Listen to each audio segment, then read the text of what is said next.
Discipline मतलब अनुशासन, ये एक ऐसा शब्द है जिसे सुन के ही ना थोड़ी घबराहट सी होती है। पर सोचिए, अगर इसे पाने का कोई तरीका मिल जाए तो?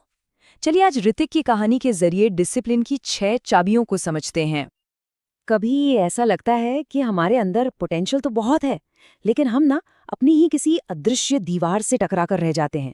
ऐसा लगता है कि हम कुछ बड़ा कर सकते हैं, पर जिंदगी बस यूं ही चल रही है। तो ये कहानी है ऋतिक की, जो बिल्कुल इसी फीलिंग से गुजर रहा था। एक रात अपनी जिंदगी से काफी अनफुलफिल्ड वो बस बिस्तर पर लेटकर मोबाइल स्क्रॉल कर रहा था और सोच रहा था, आखिर ये चल क्या रहा है, मैं कर क्या रहा हूं। पर उसी रात कुछ बदला। स्क्रॉल करते करते उसकी नजर एक किताब पर पड़ी, हाउ टू बी डिसिप्लिन्ड। और ये सिर्फ एक किताब नहीं थी, ये उसके ट्रांसफॉर्मेशन का पहला कदम था। देखिए, ऋतिक के सपने तो बहुत बड़े थे, अपनी कंपनी हो, एक एक्सपर्ट बनना हो, लेकिन ये सब ना बस हवा में थे। कोई कॉन्क्रीट प्लान नहीं था। और किताब का पहला सबक इसी धुंध को हटाने के बारे में था। और पहला सिद्धांत एक वेकअप कॉल जैसा था, सेट क्लियर गोल्स। मतलब अपने लक्ष्य एकदम साफ साफ तय करो, क्योंकि जैसा किताब में कहा गया, अगर पता ही नहीं कि जाना कहाँ है तो वहां पहुंचोगे कैसे। तो पहली बार ऋतिक ने अपने गोल्स को सिर्फ सोचा नहीं बल्कि लिखा। लेकिन यहाँ एक असली गेम चेंजर था। गोल्स सिर्फ करियर या फिटनेस तक ही सीमित नहीं थे। उसने पर्सनल रिश्तों को भी प्रायोरिटी दी, जैसे हर हफ्ते अपने माता पिता को फोन करना। इससे उसे समझ आया कि डिसिप्लिन सिर्फ काम के बारे में नहीं, बल्कि पूरी जिंदगी को बैलेंस करने के बारे में है। ठीक है, गोल्स तो सेट हो गए, लेकिन इन गोल्स और हकीकत के बीच का जो फासला है उसे कैसे भरा जाए। तो यहीं से शुरू हुआ फाउंडेशन बनाने का काम, मतलब इन लक्ष्यों को एक्शन में बदलने का। अब ऋतिक की सबसे बड़ी प्रॉब्लम थी उसकी टोटली केओटिक लाइफ। कोई तय शेड्यूल ही नहीं था। कभी देर रात तक जागना तो कभी सुबह देर से उठना। दिन बस यूं ही फिसलते जा रहे थे। इस केओस का जवाब था किताब का दूसरा सबक, एक रूटीन बनाओ। उसे एक रूटीन की जरूरत थी, एक ऐसे स्ट्रक्चर की जो उसके दिन को एक दिशा दे सके। उसने एक रूटीन बनाया, पर जल्दी ही उसे एक बहुत बड़ी बात समझ आई। डिसिप्लिन का मतलब 24/7 काम में लगे रहना नहीं होता। उसने जानबूझकर अपने शेड्यूल में फ्लेक्सिबिलिटी और फ्री टाइम के लिए जगह रखी। असली चाबी रिजिड होने में नहीं, बैलेंस्ड होने में है। अच्छा, तो गोल सेट हो गए, रूटीन भी बन गया, पर अब आया असली चैलेंज, अंदर की लड़ाई। वो रोज की कश्मकश, शॉर्ट टर्म टेम्पटेशंस और लॉन्ग टर्म गोल्स के बीच। ऋतिक ने सीखा कि हर दिन, हर पल एक चुनाव है।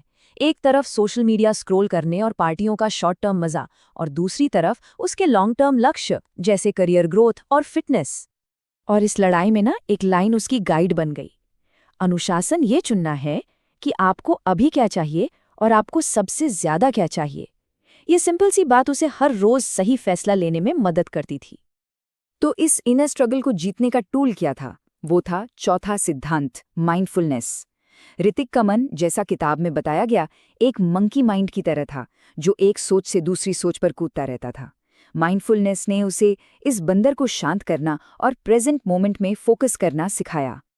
रूटीन, सेल्फ कंट्रोल, माइंडफुलनेस सब ठीक चल रहा था, लेकिन डिसिप्लिन का असली टेस्ट तब होता है जब चीजें प्लान के हिसाब से नहीं चलती। अब वक्त था उसकी असली ताकत के इम्तिहान का, फेलियर का सामना। एक बड़ा प्रोजेक्ट जिस पर उसने महीनों मेहनत की थी, वो फेल हो गया। ये एक जोरदार झटका था। एक पल के लिए उसे लगा कि उसकी सारी मेहनत बेकार हो गई। लेकिन हार मानने की बजाय उसे किताब का 5वां सबक याद आया, एक ऐसा पर्सपेक्टिव जिसने सब कुछ बदल दिया। फेलियर अंत नहीं है, ये तो सफलता की ओर एक सीढ़ी है, एक स्टेपिंग स्टोन है। तो उसने हार नहीं मानी, बल्कि बैठकर अपनी असफलता को एनालाइज किया। उसे समझ आया कि फेलियर आपको आपकी गलतियां दिखाता है, आपकी स्ट्रैटेजी को और बेहतर बनाने का मौका देता है, और सबसे बढ़कर आपको रिजिलिएंट बनाता है, मतलब मजबूत बनाता है। और अब हम आते हैं उस आखिरी और सबसे जरूरी सिद्धांत पर, जो बाकी सभी सिद्धांतों को एक साथ जोड़ता है और उन्हें कामयाब बनाता है।